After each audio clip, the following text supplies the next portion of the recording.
how this was going to go.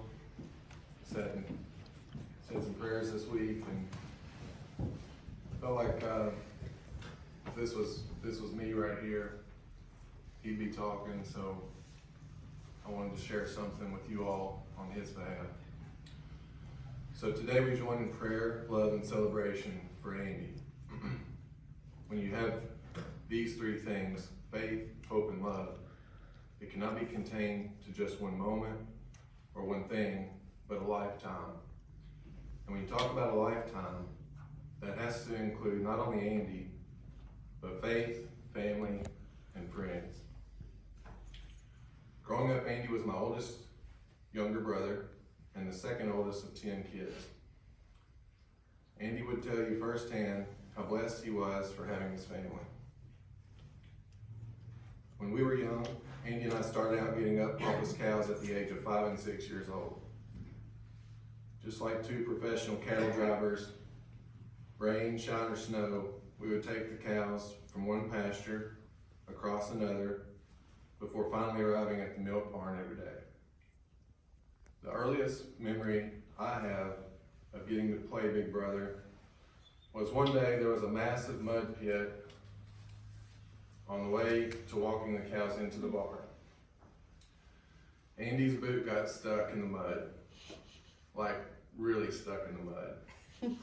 He was scared, he was crying, I was nervous for him. He tried to get the boot out, he had no luck. We tried to get the boot out, and we had no luck either. So I finally said, Andy, today we're gonna let the cows figure their own way to the barn. Let's see if we can slip your foot out of that boot and get you home. So we did, and the cows went one way, and I walked Andy the other way. Back home as he limped with one boot on one foot and one muddy sock on the other foot. That day I knew I had a little brother that God had blessed me with. Our parents poured every ounce of love into our home growing up. Mom and Dad, you should be proud of the job you've done through the blood, sweat, and tears of raising 10 kids. When Andy and I were about 9 and 10 years old, we loved sports, especially baseball.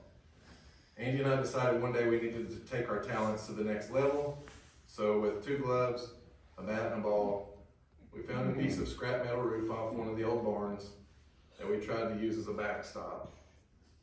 It must have blown over like 50 times before we ever threw the first pitch. Dad got home from work and asked what we were doing, and within weeks, he and Papa had constructed a full-blown baseball backstop that soon was complete with bases and a pitching mound. Not long after that, the concrete was poured, and he built a half-court basketball court for us. I can remember cold, sleepy Sundays after church, when normal people rest and let life settle down. That would be the easy thing to do, but not Dad.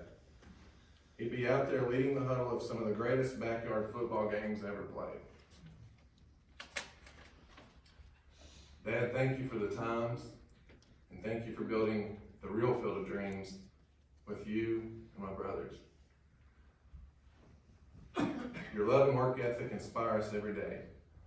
Long before there were Iron Men like Cal Ripken Jr., Brett Favre, or Tom Brady, you showed us relentless work on and off the field.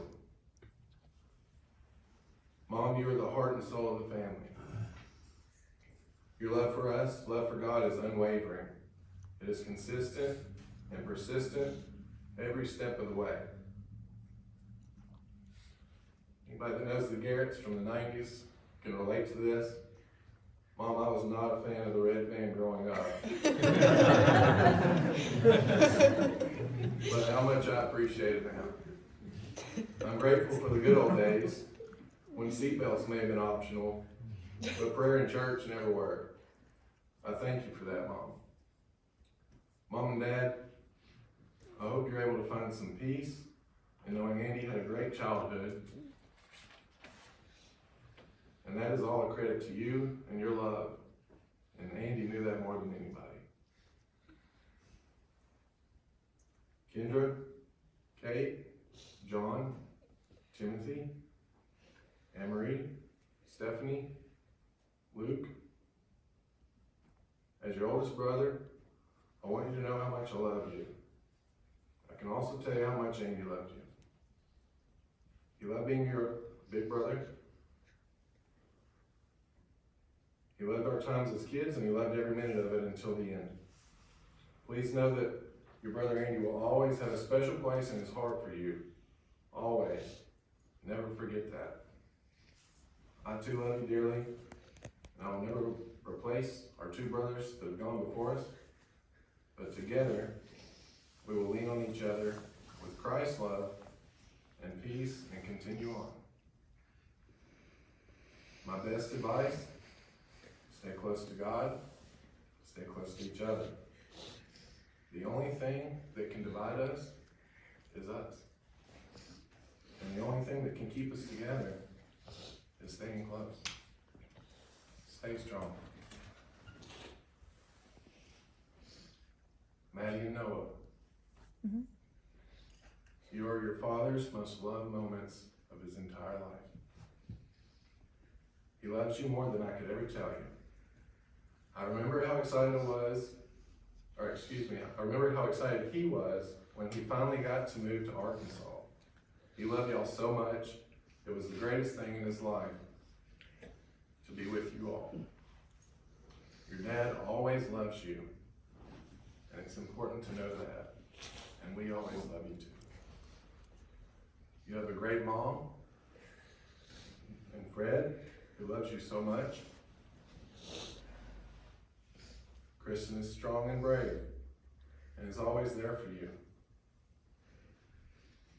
Thank you, Kristen, from the bottom of my heart. And to you, family and friends, from all over, ice, sleet, rain, snow, here you are, and he loved you. Andy was a soldier for Christ. He was a soldier of Christ, and quoting Kendra, he loved God, family, friends, and country, end quote. If you are from Franklin, you may know Andy the baseball player. If you are from Portland, you may have known Andrew, the football player. In high school, he thought greatly of his football coach, Roger Perry. And I'm not gonna lie, Coach Perry was well respected, highly thought of, but also, speaking from experience, a tad intimidating. See, long before there was Coach Belichick, Coach Perry was the it coach. Before there was the Patriot way, there was the Panther way.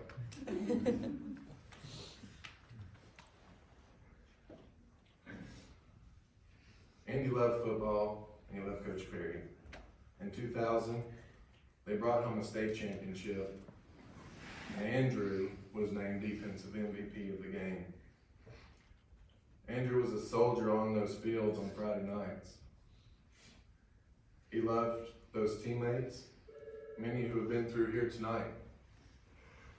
Andy later joined the Air Force, where he was once again a soldier, giving his all, and did so for 10 years. But the best soldier on his resume was he was a soldier for Christ. Though like the rest of us, he was not perfect, he never gave up praying to God, going to church, or trying to improve. If all the other accomplishments and accolades never happened, it would not have mattered. Because at the end of the day, he knew the most important armor he could ever bear was the armor of Christ. We must never lose sight of that in our own life. If Andy was here right now, he'd tell you, there's a war going on, and it's not on the football field. It's not in the military. It's a war on Christ, and it's a war on your life. Let us not leave here sad or thinking it's over. Put on your armor so that we can win this war. Friends, as it is with any good soldier, even the best soldier eventually gets called off the field. All soldiers get called home.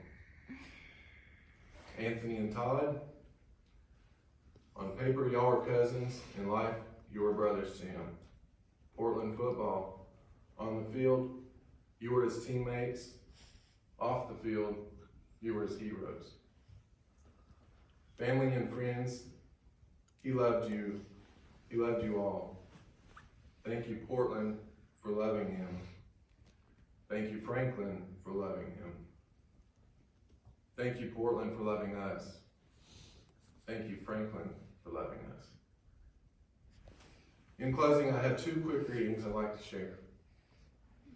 Ephesians chapter 6. Finally, draw your strength from the Lord and from his mighty power. Put on the armor of God so that you may be able to stand firm against the tactics of the devil. And it goes on to say, in all circumstances, hold faith as a shield to quench all the flaming arrows of the evil one. And lastly, Psalm 107. If you know this one, feel free to say this with me. Oh, give thanks to the Lord, for he is good. His mercy endures forever. Andy, I hope and pray through God's great love and mercy that you're in heaven at this very moment. Rest in peace, brother. We love you.